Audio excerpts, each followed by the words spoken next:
Hello mga kamam! For today's video, mag-ihaw mi og manok. Nara. Mga kamam, tudluan ta mo unsaon pagbulgol sa manok. So, ahay tong sundan. Ayog lihok. Ayog lihok, videographer.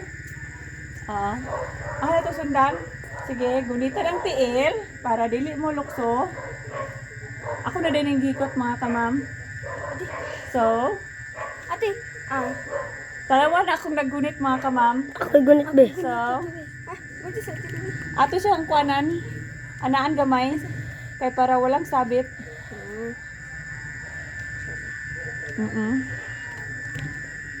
Dili, kipa akong lamok. So, sorry manok, muna gini yung kapalaran. Ihawon gid ka. Bye-bye, manok. Bye-bye. So, anaon nato siya mga kamam. Tanawa mga kamam. Utang sana si Tubi. So, sige. Gulitin ka rin eh. Og, Boy. Ako. Si magkunkun. Ay, sa ate. so, anaon guys, mga kamam. Ayaw na nagawin be. Sige, guniti gad gungon. Og ipatulo ang mga blood. Wa pa nakuha, wa pa nakuha. Putlo na lang yun ang liog mga kamam para sure good nga. Oh! Pet na.